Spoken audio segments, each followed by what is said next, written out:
laying in the dirt after a hard day's work.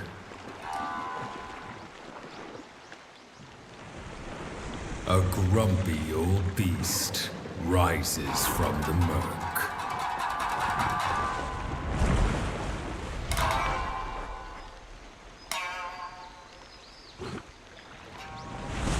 Be gone! Be gone! A booming voice resounds.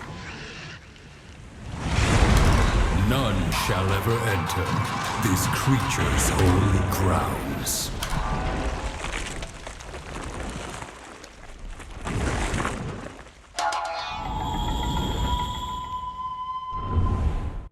Ladies and gentlemen, boys and girls, Duggars and Niggas, Monster Hunters and Monster Honeys, today we are going to be fighting a monster whose name I cannot pronounce and will not pronounce correctly throughout the remainder of this video. And if my pronunciation of this monster's new name is offensive towards you, however, I'd like to implore you to locate the dislike button. It is right there. You can click it. It will not bother me, not one bit. With that out the way, let's actually look at what Almudron actually is. So Almudron is a Leviathan. I mean, it's pretty self-explanatory. My man is a Leviathan, but he's a little different. Other Leviathans usually mostly water-based. They like under the water, big sea serpent things. My guy is a mud-faring thing, and I guess true in nature, being of the mud, he has a high resistance to that of electricity, and also being of the water as well. I guess mud, water, you know how that kind of works out.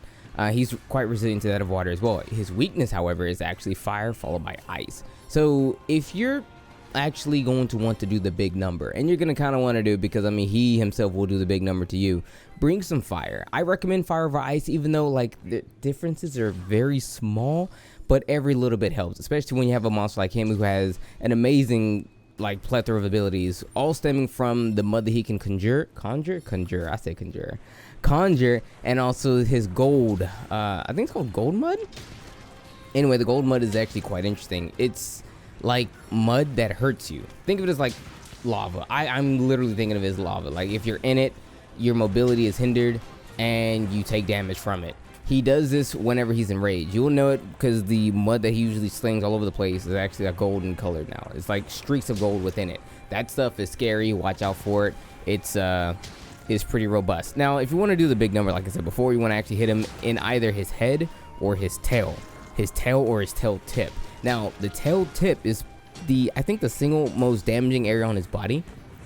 And it's also where you're going to really want to focus a lot of attacks once he comes up with this giant mud club on his tail. Like, he will collect a bunch of mud and it will collect on his tail. And if he hits you with it, it does tremendous, scary even amounts of damage. It's ludicrous. So you want to make sure you're doing a lot of damage to the tail. Like, when you actually fight him, focus your efforts on the tail. Like in the video, I'm actually focusing on the head because it's just like, that's my first thought. This is always my first hunt of a monster. It's the first time I ever fought this guy, so I don't really know what to expect. But as I continue going through and I actually check out some notes and check with everyone else, yeah, it's the tail you really want to do the damage to. Because if you don't, he actually starts to slowly build up that giant club of mud on his tail.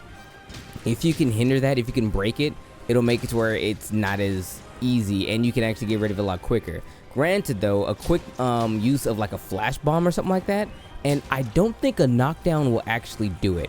A break should do it, but I know flash bombs work. If he has the club and use a flash pod or a flash bomb or whatever, the club will dissipate and you can go back to fighting him as you were normally. Granted, he might still be enraged, so watch again for the gold mud. Lastly, before I forget, I want to make mention to his mud pillars.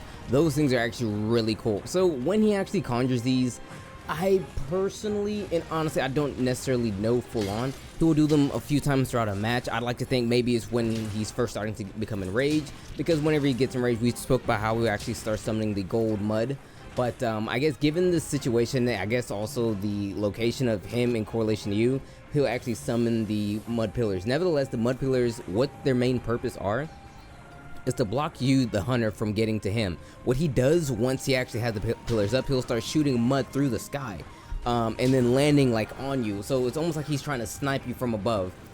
Even though that is a really cool thing, given the ability for the monster hunters, me and you, to actually traverse things very quickly, go up walls and such, wire bugs and what have you, we almost completely negate this altogether. It would have been a much better tactic in a game where the wire bug wasn't a thing, allowing him to actually have an actual means of setting up a solid defense and forcing him to come around, and actually him trying to actually throw, I say actually a lot, I apologize. Him having the ability to throw the mud over the top of the actual mud pillars and forcing you to actually move around him would be amazing. But nevertheless, in this particular game, it's not so much the case, but it's something that I feel like I should note because it's actually a very cool attack.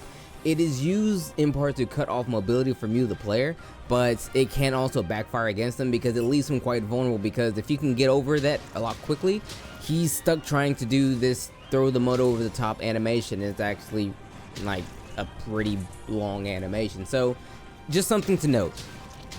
Lastly, the last thing I want to talk about his actual particular fight is that a lot of people tend to not like the fight, probably due in part to all the more than savory mechanics that is added to this particular fight versus other monsters who are just like stand there and get beat up. And I understand that. I feel that. I in part and parcel believe that he himself is a monster that's probably better suited underwater. Granted, we won't see underwater combat for God knows how long, so for the most part we have him in this particular form. But I understand why a lot of people don't necessarily like his fight, because it's a lot to kind of deal with, especially when you're used to fighting monsters with a whole lot less steps involved, if you know what I mean. Nevertheless, the fight isn't impossible.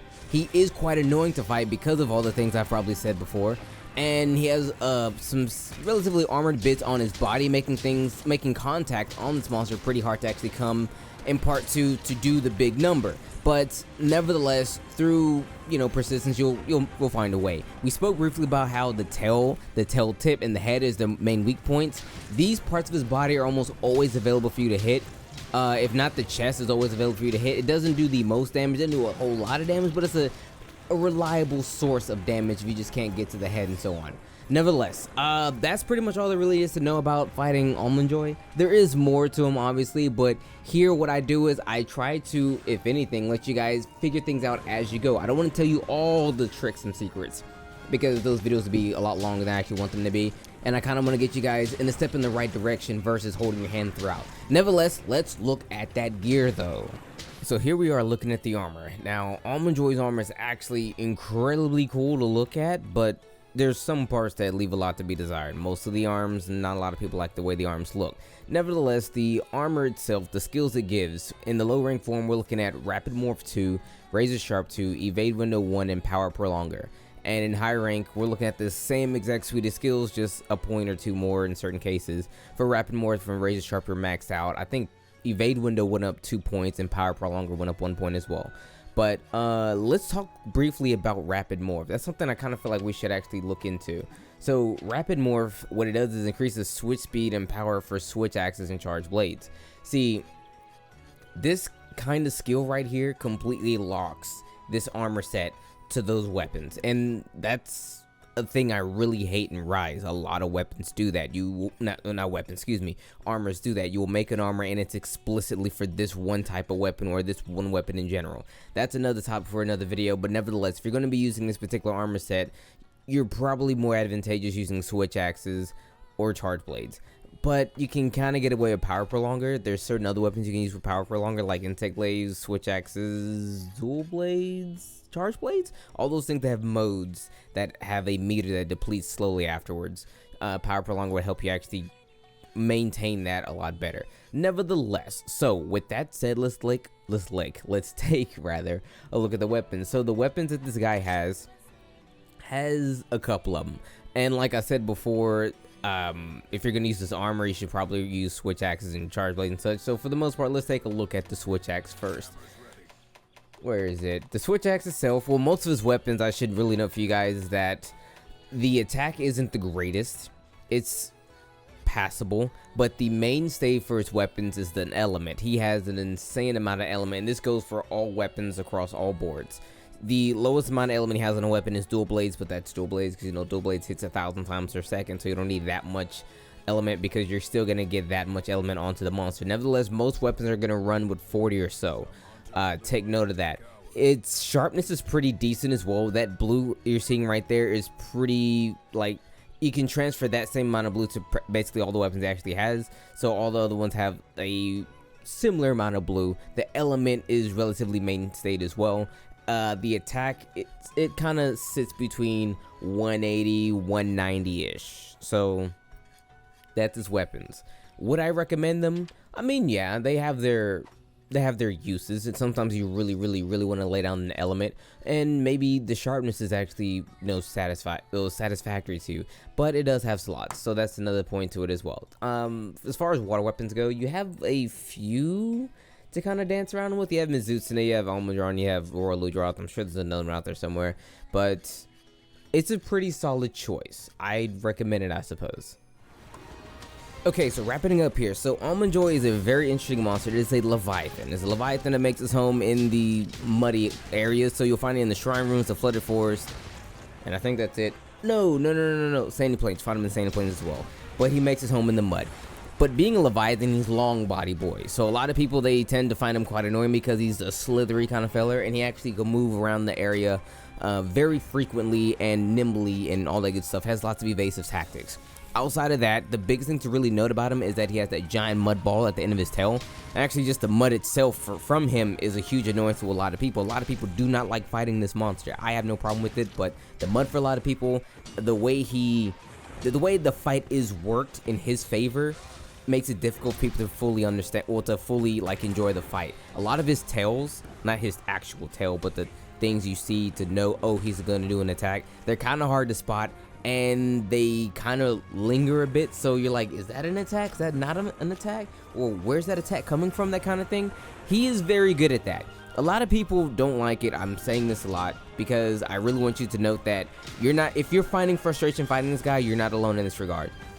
But with perseverance, adaptation, and a bit of cleverness, you can actually take all of this, circumvent it, and use it to your advantage. Make sure you bring yourself a fire weapon or even an ice weapon if you're going to do any kind of real damage to him.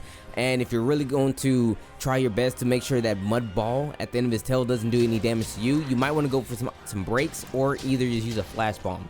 Flash bombs work, breaks work. Staggering him and knocking him over does not work. You have to break the tail itself. Damage, as far as that actually goes, once you use an element that's like fire or ice, hit him in the head or on the tip of his tail, or just the tail itself. These are the places where you're going to do the most amount of damage to him. And his gear, as good as it looks, it's okay, but if you're a switch axe charge blade user, it might be right up your alley. But with that being said, everyone, that's pretty much all I have for you guys in terms of Almond Joy. But before we go, I have a quick little message to give to you all, and it's about something that I've recently come across, and I think you all will enjoy it as well. Okay, guys, I don't know if you ever heard of amino apps, but within amino apps, there's the Monster Hunter community. And within the community, it's just a bunch of people like you and me who love Monster Hunter, who like to express our love for Monster Hunter. Now, the amino app, if you will, is very akin to that of like Twitter or Discord, maybe in a combination between the two, where you can actually come together with like-minded individuals to just hang out. So there's different chat rooms you can check out over here, or if that's not your bag, you can actually upload different video clips. You can talk amongst people with like blogs, you can post polls, there's quizzes, just a whole lot of Monster Hunters love here. And it's a great way to get away from the mainstays Monster Hunter community, if you will, through like Twitter and such, where it can be kind of toxic, whereas here it's just everyone just enjoy themselves and have a lot of fun.